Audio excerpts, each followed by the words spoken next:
Halo, selamat pagi anak-anak.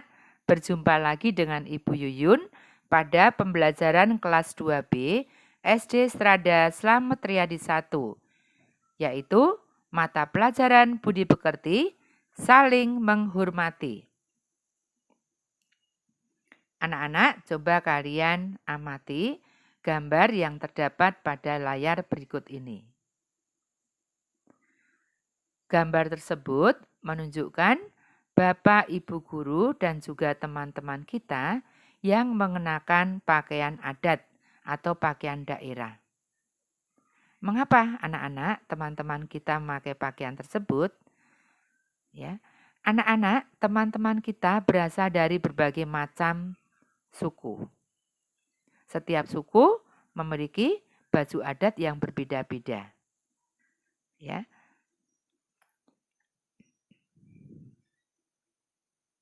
teman-teman kita berasal dari berbagai suku, agama, dan adat istiadat. Ada yang berasal dari suku Jawa, suku Batak, suku Sunda, suku Betawi, dan lain-lain. Ada yang beragama Islam, Kristen Protestan, Katolik, Hindu, Buddha, dan Konghucu. Nah, anak-anak, pada gambar ini juga terdapat beberapa teman kita yang sedang bergandengan tangan. Hal ini menunjukkan bahwa mereka meskipun berbeda suku, agama, dan budaya atau adat istiadat, mereka saling menghormati. Mereka tidak saling mengejek. Ya. Nah, ini menunjukkan bahwa kita, bangsa Indonesia, kaya akan kebudayaan. Bangsa Indonesia terdiri dari bermacam-macam suku, agama, dan adat istiadat.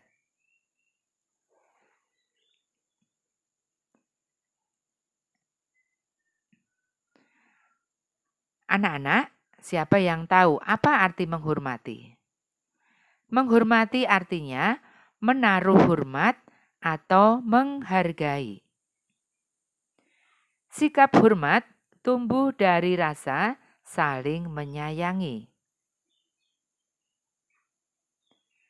Lalu di mana kita harus bersikap hormat?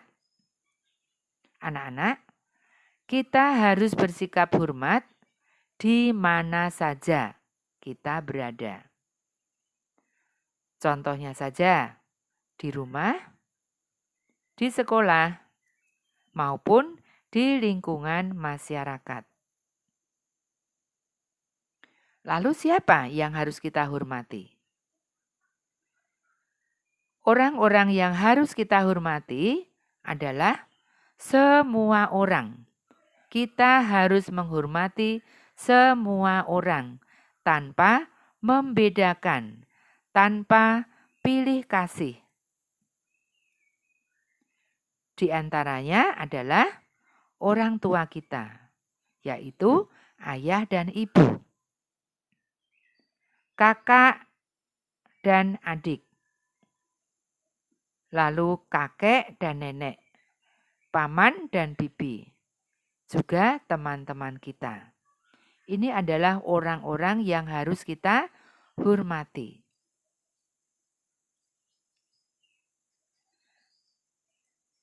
Anak-anak, apa contoh sikap menghormati saat di rumah?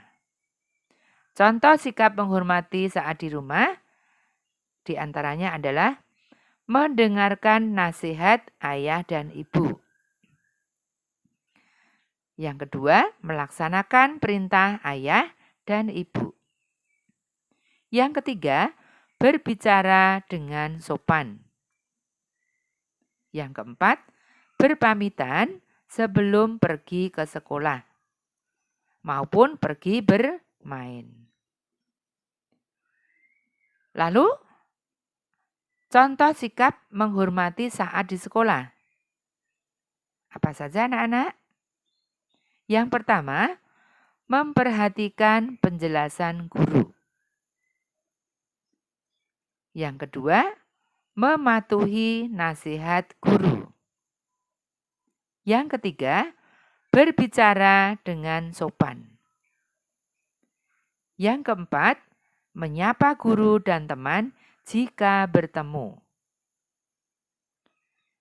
Yang kelima, tidak mengejek teman.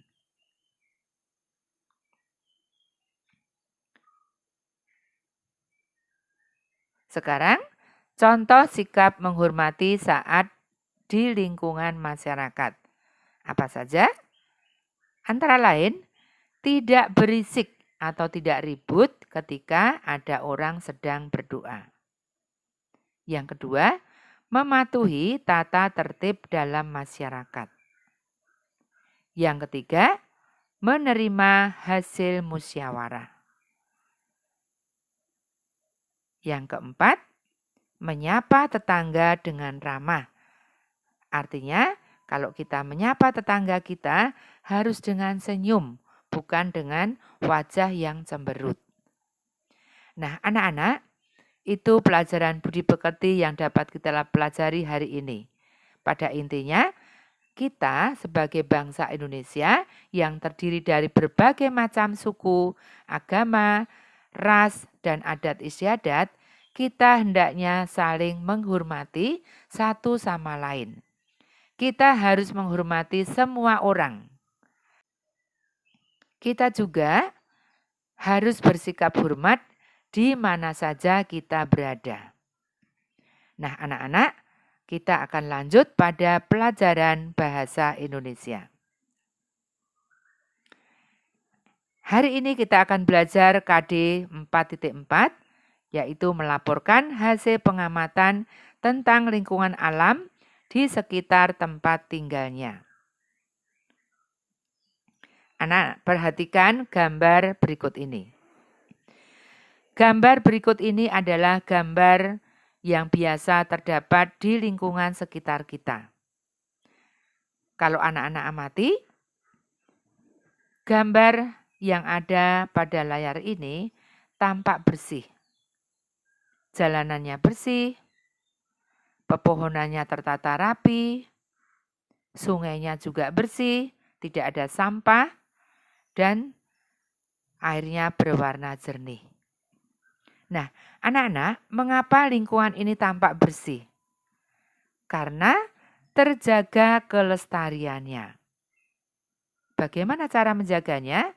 Yaitu dengan cara membersihkan sampah-sampah yang ada pada sungai. Dan yang lebih penting adalah jangan membuang sampah di sungai.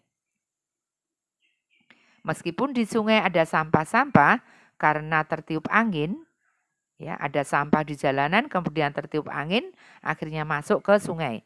Maka sungai itu harus selalu dibersihkan supaya bebas dari sampah.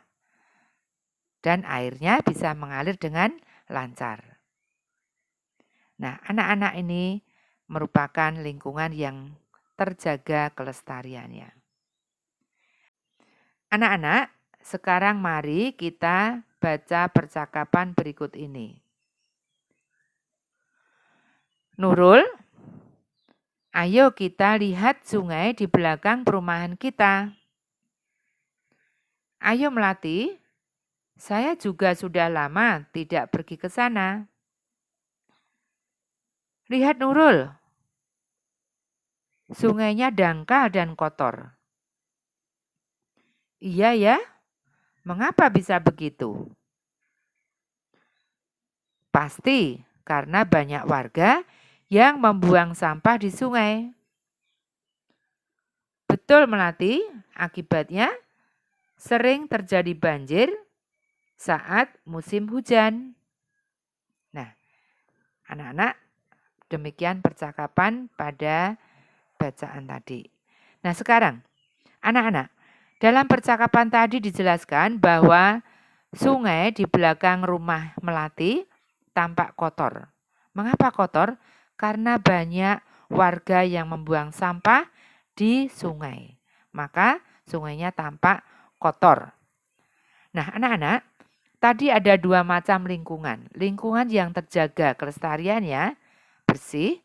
Kemudian ada lingkungan yang tidak terjaga kelestariannya. Ya. Kita lihat.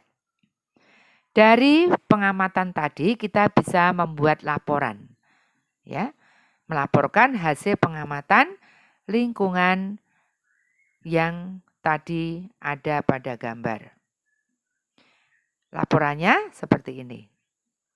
Lingkungan alam di sekitar kita ada yang terpelihara kelestariannya dan ada juga yang kurang terpelihara. Lingkungan yang kurang terpelihara dapat mengakibatkan kerusakan alam. Kerusakan alam biasanya terjadi karena ulah manusia yang tidak bertanggung jawab.